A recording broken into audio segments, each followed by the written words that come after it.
है।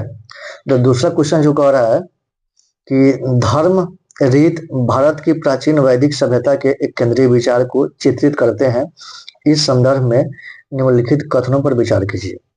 जो पहला कथन है उस पर बात करते हैं कि धर्म व्यक्ति के दायित्वों एवं स्वयं तथा दूसरों के प्रति व्यक्तिगत कर्तव्यों की संकल्पना थी। ठीक है, संकल्पना था। दूसरा कथन पढ़ते हैं कि रीत मूलभूत नैतिक विधान था जो सृष्टि और उसमें अंतर्निहित सारे तत्वों के क्रियाकलापों को संचालित करता है। ठीक है, तो अब बात करते हैं कि धर्म और रीत में अंतर क्या है। ठीक है, तो जो रीत होता है ना, वह एक प्राचीन वैदिक अवधारणा है। अवधारणा मतलब एक विचार है। ठीक है, तो एक आप कथन सुने होंगे कि रघुकुल रीत सदा चली आई और प्राण जाए पर वचन न जाए। तो रघुकुल रीत मतलब अयोध्या जो निवासी थे, जो दशरथ कैकेयी को मतलब वचन दे दिए थे, तो भले वह मर जाएंगे लेकिन वचन को तोड़ते नहीं थे। तो रीत मतलब होता है नियम, परंपरा। परंपरा चली आ रही है कि हम आपको वचन दे दिए कि हम आपके लिए जान भी दे देंगे, वही वचन निभाएंगे, लेकिन निभाएंगे भले उसके लिए जान चली जाए। तो उसी पर आया था कि रघुकुल रीत सदा चली आई और प्राण जाए पर वचन न जाए। तो रीत मतलब होता है नियम। ठीक है, नियम। तो नियम क्या है ना कि अपना जो प्रकृति है, अपना जो सृष्टि है, उसका एक अपना नियम है। उसी नियम से वह चल रही है। अगर उस नियम से उसमें छेड़छाड़ कीजिएगा तो प्रकृति अपना विकराल रूप दिखाती है।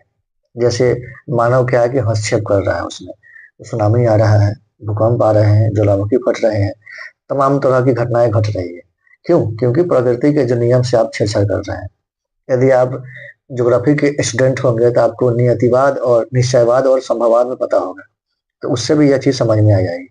तो हम बात करते हैं ना कि रीत रीत क्या है? नियम। तो सृष्टि का अपना नियम, जैसे सूर्य का उदय होना, सूर्य का अस्त होना, ऋतु का परिवर्तन होना, ये सब क्या है? प्रकृति से, प्रकृति क्या है? पृथ्वी 24 घंटों का एक चक्कर लगाती है, तो उसमें दिन और रात हो रहे हैं, सब क्या है? अपने नियम से चल रही है। तो कहने का मतलब है कि रीत मूलभूत नैतिक विधान था। बिल्कुल, विधान मतलब नियम था। क्या था? Moral law. लॉ मतलब नियम था जो सृष्टि मतलब संसार और उसमें अंतर्निहित सारे तत्वों के क्रियाकलापों को संचालित करता था। बिल्कुल, तो ये आपका दूसरा सही है।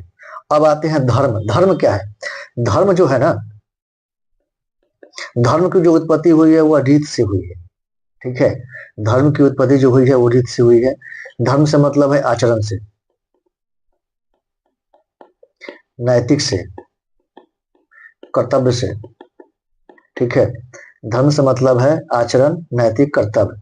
मतलब आप अच्छे आचरण कीजिए, अच्छा नैतिक बर्ताव कीजिए, मोरल आपको वैल्यू होना चाहिए।